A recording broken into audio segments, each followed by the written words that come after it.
रामपुर नाम के एक बेहद खूबसूरत और हरे भरे गांव में आशुतोष नाम का एक बहुत ही अमीर और प्रतिष्ठित जमींदार रहता था। आशुतोष केवल धन दौलत से अमीर नहीं था, बल्कि उसका हृदय भी सोने जैसा शुद्ध और विशाल था। गांव में किसी को भी कोई छोटी या बड़ी मुसीबत होती तो वो बिना मांगे उसकी मदद के लिए सबसे आगे खड़ा रहता। चाहे गांव के किसी पुराने मंदिर की मरम्मत करवानी हो या भयंकर बारिश में बेघर हुए गरीब लोगों के लिए छत का इंतजाम करना हो, आशुतोष हमेशा अपना खजाना खोल देता था। अपनी इसी निस्वार्थ सेवा और दान धर्म के कारण केवल रंगापुरम में ही नहीं, बल्कि आसपास के 10-15 गांव में भी उसकी बहुत इज्जत थी और लोग उसे देवता के समान मानते थे।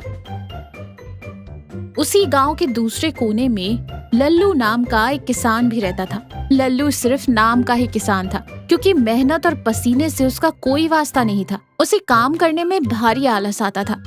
सुबह आंख खुलते ही वो गांव की चौपाल पर चला जाता और वहां बैठकर फालतू की गपशप लड़ाता या जुआ खेलकर अपना कीमती समय बर्बाद करता। काम धाम कुछ करना नहीं, लेकिन लल्लू को ऐशो आराम की जिंदगी जीने और हर दिन तरह तरह का लजीज और मसालेदार खाना खाने का बहुत शौक था। अपनी इसी बुरी आदतों और दिखावे की जिंदगी के कारण उसने खेती बाड़ी बिल्कुल छोड़ दी थी। अपने शौक पूरे करने के लिए वो गांव के लोगों से कर्जा लेता रहता था। धीरे धीरे पूरे गांव में उसने अपना भरोसा खो दिया था। एक समय ऐसा आया जब लल्लू को अपनी जवान बेटी की शादी करनी पड़ी, लेकिन वो अपनी बेटी की शादी इतनी धूमधाम से करे कि आसपास के 4 गांव में उसी की चर्चा हो और उसकी झूठी शान बढ़ जाए। उसने बड़े बड़े सपने तो देख लिए, लेकिन हकीकत ये थी कि उसकी जेब में एक फूटी कौड़ी नहीं थी। अपनी जरूरत को पूरा करने के लिए उसने गांव के हर छोटे बड़े साहूकार के हाथ जोड़े, पैर पड़े, मिन्नतें की, लेकिन किसी का दिल नहीं पसीजा। सबने उसे उसके मुंह पर ही टका सा जवाब दे दिया। अरे लल्लू, जो आदमी अपने पुराने कर्जे आज तक नहीं चुका पाया, वो इतना बड़ा नया कर्जा कैसे चुकाएगा? अंत में थक हार कर लल्लू ने फैसला किया कि अब उसे भी गांव के सबसे दयालु व्यक्ति यानी आशुतोष के ही पास जाना होगा।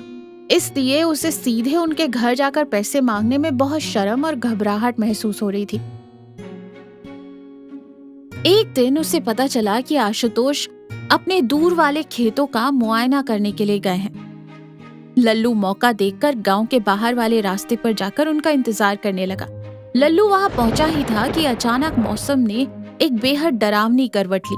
सुबह से जो आसमान बिल्कुल साफ और नीला था, वो चंद मिनटों में ही भयानक काले और डरावने बादलों से पूरी तरह घिर गया। देखते ही देखते बर्फीली और तेज हवाएं चलने लगी। थोड़ी ही देर में आसमान को चीरते हुए तेज बिजलियां कड़कने लगी।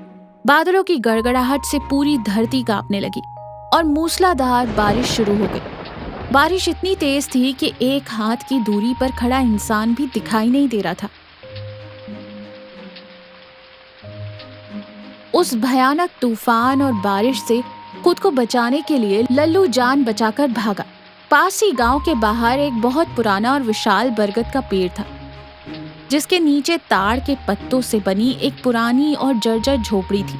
लल्लू भागकर हांफते हुए उस अंधेरी और पुरानी झोपड़ी के अंदर घुस गया। बाहर बारिश का कहर लगातार बढ़ता ही जा रहा था। ठंडी हवाओं के कारण लल्लू का पूरा शरीर बुरी तरह कांप रहा था। उस वीरान झोपड़ी में अकेले बैठे बैठे लल्लू के पेट में अब चूहे दौड़ने लगे थे। अपनी पत्नी से खास तौर पर अपने लिए गर्मा गर्म चिकन पराठा बनवाया था। उसने झटपट अपने कपड़ों में छिपा कर रखा वो टिफिन निकाला और उसे खोला। टिफिन खुलते ही उस पुरानी सीलन भरी झोपड़ी में तीखे मसालों और गर्मा गर्म स्वादिष्ट चिकन पराठे की महक फैल गई। लल्लू बाहर के तूफान और अपनी ठंड को भुलाकर बड़े चाव और लालच से वो पराठा खाने लगा।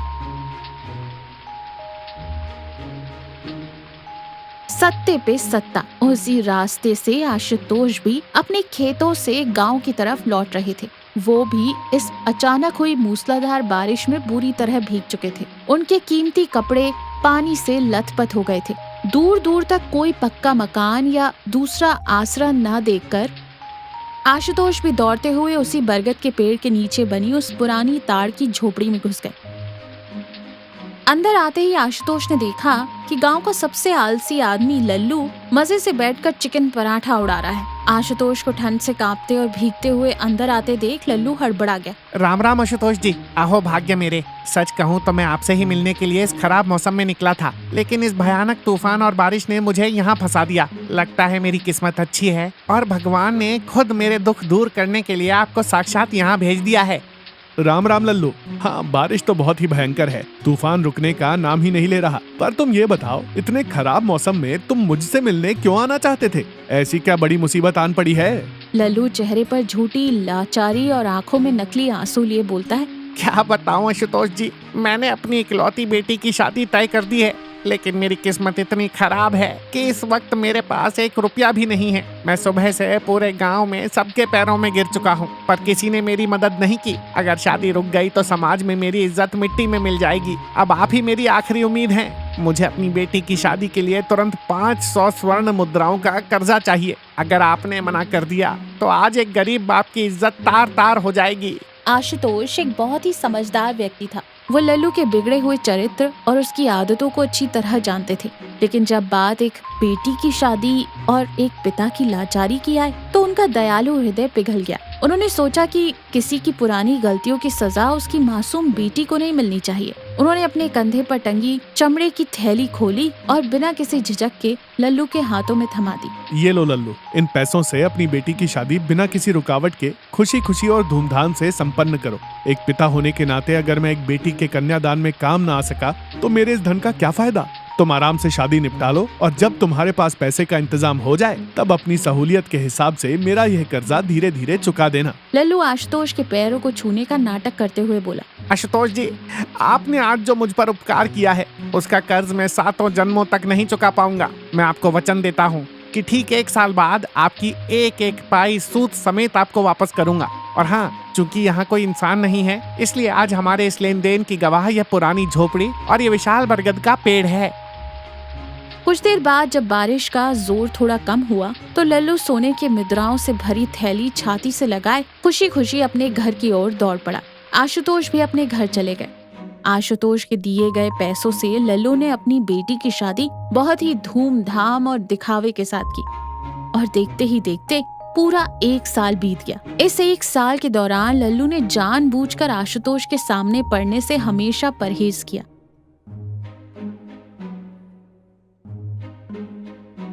जब वादे का समय खत्म हो गया तो एक दिन सुबह सुबह आशुतोष खुद लल्लू के घर जा पहुंचे। लल्लू अपने घर के दालान में एक बड़ी सी चारपाई पर बड़े नवाबों की तरह पसरा हुआ था और मजे से चाय की चुस्कियां ले रहा था। आशुतोष ने शांति से कहा, राम राम लल्लू। पूरा 1 साल बीत चुका है। तुम्हारी बेटी की शादी भी बहुत अच्छे से हो गई, जिसका मुझे बहुत संतोष है। लेकिन लगता है तुम मेरे पैसों वाली बात पूरी तरह भूल चुके हो, इसलिए मैंने सोचा कि मैं ही आकर तुम्हें याद दिला दूं। राम राम आशुतोष जी, कैसे पैसे? कौन सा कर्जा? आप अचानक सुबह सुबह मेरे घर आकर ये कैसी अजीब बातें कर रही हैं? मुझे आपकी एक भी बात समझ नहीं आ रही है। आशुतोष थोड़ा चौंकते हुए बोलते हैं, ये कैसी बात कर रहे हो लल्लू? क्या तुम्हारी याददाश्त चली गई है? याद करो ठीक 1 साल पहले की वो भयानक काली रात जब मूसलाधार बारिश हो रही थी। गांव के बाहर उस पुराने बरगद के पेड़ के नीचे वाली झोपड़ी में तुम बैठकर चिकन पराठा खा रहे थे। तब मैंने तुम्हें तुम्हारी बेटी की शादी के लिए 500 स्वर्ण मुद्राएं दी थी और तुमने खुद कहा था कि वो बरगद का पेड़ और वो झोपड़ी हमारे उस कर्जे के गवाह हैं। लल्लू आवाज ऊंची करते हुए बोलता है, आशुतोष जी, क्या आपकी उम्र के साथ आपका दिमाग भी सठिया गया है? मैं उस खंडहर जैसी झोपड़ी में भला क्यों जाने लगा और वहाँ बैठकर मैं चिकन पराठा क्यों खाऊंगा? उस दिन तो गांव में एक बूंद बारिश भी नहीं हुई थी। आप मुझ जैसे शरीफ आदमी पर झूठा इल्जाम लगा रहे हैं। मैंने अपनी बेटी की शादी अपने खून पसीने की गाढ़ी कमाई से की है, आपके किसी खैरात के पैसे से नहीं। आशुतोष गुस्से और दुख के साथ कहते, लल्लू, ये तरीका ठीक नहीं है। जब तुम पर मुसीबत का पहाड़ टूट पड़ा था तब मैंने तुम्हारी पुरानी बातें भूलकर तुम पर अंधा विश्वास किया। मैंने एक कागज के टुकड़े पर तुम्हारे हस्ताक्षर तक नहीं लिए और इतनी बड़ी रकम तुम्हारे हाथों में रख दी। मैंने एक बेटी के भविष्य के लिए मदद की और आज तुम मेरे ही मुंह पर इतनी बेशर्मी से सफेद झूठ बोल रहे हो। देखिए आशुतोष जी, आप गांव के बहुत बड़े रईस होंगे अपने घर के लिए, लेकिन इसका मतलब यह नहीं है कि आप आकर कुछ भी कहेंगे और मैं डर कर आपको पैसे दे दूंगा। अगर मैंने सच में आपसे इतना बड़ा कर्जा लिया था तो क्या आप इतने बेवकूफ हैं कि पूरे 1 साल तक बिना किसी लिखा पढ़ी या गवाह के चुप बैठे रहे? अगर आपके पास मेरे दस्तखत वाला कोई कागज है तो पंचायत में दिखाइए, मैं पाई पाई चुका दूंगा। लेकिन अगर बिना सबूत के मुझे परेशान करने की कोशिश की तो मुझसे बुरा कोई नहीं होगा। आप इसी वक्त मेरे दरवाजे से निकल जाइए। आशुतोष ने सपने में भी नहीं सोचा था कि लल्लू इतना बड़ा नमक हराम और धोखेबाज निकलेगा। आशुतोष समझ गए कि चूंकि उनके पास कोई लिखित प्रमाण या कोई इंसानी गवाह नहीं है, इसलिए लल्लू इतनी निडरता और सीना जोरी कर रहा है। अपने साथ हुए इस भारी धोखे से आहत होकर आशुतोष न्याय की आस में गांव के मुखिया और सरपंच धर्मेंद्र जी के पास पहुंचे। धर्मेंद्र जी न केवल एक निष्पक्ष और न्यायप्रिय व्यक्ति थे, आशुतोष ने भारी मन से एक एक बात विस्तार से धर्मेंद्र जी को बतानी शुरू की। धर्मेंद्र जी, ये 1 साल पहले की बात है। उस रात एक भयानक तूफान और मूसलाधार बारिश आई थी। मैं अपने खेतों से लौटते समय गांव के बाहर उस पुराने बरगद वाले पेड़ के नीचे बनी ताड़ की झोपड़ी में बारिश से बचने गया था। वहाँ लल्लू पहले से मौजूद था और अपना चिकन पराठा खा रहा था। उसी वक्त उसने अपनी बेटी की शादी का वास्ता देकर मुझसे रो रो कर 500 सोने के सिक्के मांगे थे। मैंने इंसानियत के नाते बिना किसी कागज के उसे पैसे दे दिए और आज वह सरेआम मुकर रहा है कि उसने कभी मुझसे पैसे लिए ही नहीं। ये सुनकर धर्मेंद्र जी ने तुरंत गांव के चौकीदार को भेजकर लल्लू को भी चौपाल में बुलवा लिया। गांव के काफी लोग भी वहां इकट्ठा हो गए। धर्मेंद्र जी ने दोनों को आमने सामने खड़ा किया। धर्मेंद्र जी कड़क आवाज में बोले, लल्लो, क्या आशुतोष जो कह रहा है वो 100 आने सच है? क्या तुमने उस दिन उस भयानक बारिश में ताड़ की झोपड़ी में बैठकर चिकन पराठा खाते हुए आशुतोष से 500 स्वर्ण मुद्राओं का कर्जा लिया था? सरपंच जी, ये आदमी सरासर झूठ बोल रहा है। उस दिन गांव में कोई बारिश नहीं हुई थी। मैं उस ताड़ की झोपड़ी की तरफ गया ही नहीं, ना ही मैंने वहाँ कोई चिकन पराठा खाया। मेरी बेटी की शादी मैंने खुद अपने खुद के जोड़े हुए पैसों से की है। आशुतोष मुझे गरीब समझकर मुझ पर झूठा दबाव बना रहा है। आप ही न्याय कीजिए सरपंच जी। अगर मैंने पैसे लिए हैं तो इनसे कहिए कि वो कागज दिखाएं जिस पर मैंने अंगूठा लगाया हो। धर्मेंद्र बहुत ही अनुभवी व्यक्ति थे। लल्लू के चेहरे के हाव भाव और उसके बार बार कागज मांगने की जिद से उन्हें तुरंत समझ आ गया कि लल्लू झूठ बोल रहा है और सबूत ना होने का पूरा फायदा उठा रहा है। दूसरी ओर आशुतोष के चेहरे पर एक सच्चे आदमी की पीड़ा साफ झलक रही थी। धर्मेंद्र ने मन ही मन तय कर लिया कि अब लल्लू के मुंह से सच उगलवाने के लिए कोई मनोवैज्ञानिक खेल खेलना ही पड़ेगा। आशुतोष, जब तुमने अपनी मेहनत की इतनी बड़ी रकम इस लल्लू को दी थी, तब क्या वहाँ आसपास कोई भी इंसान मौजूद था? क्या दूर से भी किसी ने तुम दोनों को पैसे का लेन देन करते देखा था? कोई नहीं था सरपंच जी। उस भयंकर तूफान में वहाँ कोई परिंदा भी पर नहीं मार रहा था। वहाँ केवल हम दोनों, वो जर्जर झोपड़ी और वो पुराना विशाल बरगद का पेड़ ही मौजूद थे। अगर इंसान नहीं थे तो क्या हुआ? उस बरगद के पेड़ की तो आंखें और कान हैं। वही पेड़ इस पूरे मामले का इकलौता और सबसे बड़ा चश्मदीद गवाह है। आशुतोष, तुम एक काम करो, तुम अभी के अभी गांव के बाहर उस बरगद के पेड़ के पास जाओ। ये लो मेरी मुखिया की मोहर वाली अंगूठी। उस पेड़ को यह अंगूठी दिखाना और कहना कि गांव के मुखिया धर्मेंद्र ने उसे पंचायत में गवाही देने के लिए तुरंत बुलाया है। मेरा आदेश पाकर वो पेड़ खुद चलकर यहाँ आएगा और पूरी सच्चाई पंचायत के सामने रख देगा। धर्मेंद्र की इस अजीबोगरीब बात को सुनकर चौपाल में सन्नाटा छा गया। गांव वाले एक दूसरे का मुंह देखने लगे। लोग फुसफुसाने लगे, क्या हमारे सरपंच जी सठिया गए हैं? भला पेड़ भी कहीं चलकर आते हैं और गवाही देते हैं। कुछ बुजुर्गों को आशुतोष के लिए बहुत बुरा लग रहा था कि बेचारे के पैसे तो गए, अब उसे पंचायत में बेवकूफ भी बनाया जा रहा है। और लल्लू ये सब सुनकर मन ही मन खुशी से पागल हो रहा था। सरपंच तो बेवकूफ निकला। भला एक निर्जीव पेड़ कैसे चलकर आएगा और कैसे गवाही देगा? इसका मतलब मेरा झूठ कभी पकड़ा ही नहीं जाएगा और ये 500 सोने के सिक्के अब हमेशा के लिए मेरे हो गए। आशुतोष को भी सरपंच की बात अटपटी लगी, लेकिन उन्हें धर्मेंद्र की बुद्धिमानी पर पूरा भरोसा था। उन्होंने बिना कोई सवाल किए वो अंगूठी ली और गांव के बाहर एक बरगद के पेड़ की ओर भारी कदमों से चल दिए। अब चौपाल में एक अजीब सी खामोशी और इंतजार का माहौल था। धर्मेंद्र अपनी कुर्सी पर आंखें बंद किए बिल्कुल शांत बैठे थे। लल्लू अपनी मूंछों पर ताव देते हुए विजय भाव के साथ खड़ा था। आधा घंटा बीता, 1 घंटा बीता, 2 घंटे बीत गए। तभी धर्मेंद्र ने अचानक अपनी आंखें खोली और जानबूझकर बहुत ही सामान्य लहजे में लल्लू से एक सवाल पूछा। अरे लल्लू, आशुतोष को गए हुए तो बहुत लंबा समय बीत गया, वो अब तक लौट कर क्यों नहीं आया? धूप भी बहुत तेज हो गई है, तुम्हें प्यास तो नहीं लग रही? वैसे एक बात बताओ, वो बरगद का पेड़ यहाँ से कितनी दूर है? क्या आशुतोष अब तक उस पेड़ के पास पहुँच गया होगा या अभी उसे और समय लगेगा? धर्मेंद्र के इस अचानक और बहुत ही साधारण से दिखने वाले सवाल पर लल्लू ने बिना अपना दिमाग लगाए अपनी ओवर स्मार्टनेस में तुरंत जवाब दिया। अरे सरपंच जी, वो पुराना बरगद का पेड़ तो गांव के बाहर बहुत दूर है और उस वीरान झोपड़ी तक जाने वाला जो कच्चा रास्ता है ना, वो पूरा बड़े बड़े नुकीले पत्थरों और कंकड़ों से भरा पड़ा है। वहाँ चलना बहुत मुश्किल है। आशुतोष जी इतनी जल्दी वहाँ नहीं पहुँच सकते। उन्हें वहाँ तक जाने और वापस लौटने में अभी काफी लंबा समय लगेगा।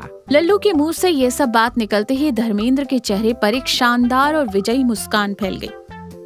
पूरी पंचायत जो अब तक धूप से परेशान हो रही थी, एकदम सन्न रह गई।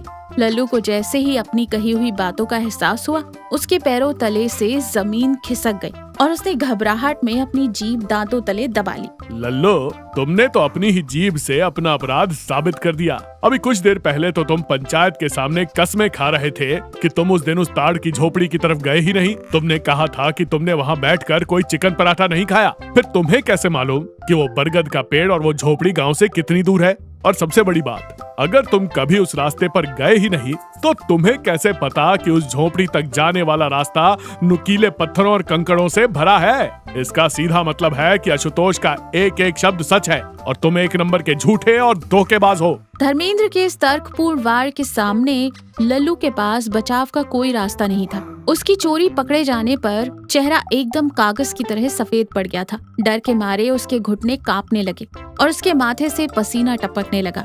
पंचायत में बैठे सभी गांव वालों का खून खौल उठा और वह लल्लू को गालियां देने लगे। अरे ओ नीच इंसान, जिस आदमी ने तेरे बुरे वक्त में तेरी बेटी की इज्जत बचाई, तूने उसी के साथ गद्दारी की। तुझ पर तो थूकना भी पाप है। चारों तरफ से लल्लू पर धिक्कार की बारिश होने लगी। ठीक उसी समय आशुतोष पसीने से लथपथ और थका हुआ पंचायत में वापस लौटा। उसने बहुत ही उदास नजरों से धर्मेंद्र की ओर देखा और मायूस स्वर में कहा, सरपंच जी, मैंने आपके कहे अनुसार उस बरगद के पेड़ को आपकी मोहर वाली अंगूठी दिखाई और बहुत मिन्नतें की कि वह गवाही देने चले, लेकिन वह पेड़ अपनी जगह से 1 इंच भी नहीं हिला और ना ही उसने कोई जवाब दिया। मुझे माफ कीजिएगा, मैं यह न्याय की लड़ाई हार गया। तुम हारे नहीं हो मेरे दोस्त आशुतोष, बल्कि तुम पूरी तरह से जीत गए हो। तुम जिस काम के लिए गए थे वह 100% सफल हुआ। वह बरगद का पेड़ खुद चलकर यहाँ नहीं आया तो क्या हुआ? उसने अपनी गवाही इस धोखेबाज लल्लू के मुंह से ही हम तक पहुँचा दी है। लल्लू का सारा झूठ बेनकाब हो चुका है और आज सत्य की जीत हुई है। ये सुनते ही लल्लू की बची कुची हिम्मत भी टूट गई। वो रोते और गिड़गिड़ाते हुए सीधा दौड़कर धर्मेंद्र और आशुतोष के पैरों पर गिर पड़ा। मुझे माफ कर दीजिए सरपंच जी, मुझे माफ कर दीजिए आशुतोष जी। मेरे लालची दिमाग में शैतान बैठ गया था। आपने मेरी बेटी के कन्यादान के समय मेरी मदद की और मैंने एक नमक हराम कुत्ते की तरह आपको ही धोखा दिया। कृपया मुझे पुलिस के हवाले मत कीजिए या जेल मत भेजिए। मैं आज ही अपना खेत और घर गिरवी रखकर या बेचकर आशुतोष जी की पाई पूरे ब्याज के साथ वापस कर दूंगा। मुझे एक मौका दे दीजिए। धर्मेंद्र ने लल्लू की उस पर बहुत भारी जुर्माना लगाया। अगले ही दिन लल्लू को अपनी संपत्ति बेचकर आशुतोष के पूरे 500 स्वर्ण के सिक्के, उस पर लगा भारी ब्याज सब चुकाना पड़ा। आशुतोष ने अपनी रकम वापस मिलने पर सरपंच धर्मेंद्र की इस गहरी कृतज्ञता व्यक्त की। पूरे गांव ने धर्मेंद्र के इस अनोखे फैसले और उनकी बुद्धिमानी की जमकर तारीफ की और ये किस्सा हमेशा के लिए गांव की कहानियों में अमर हो गया।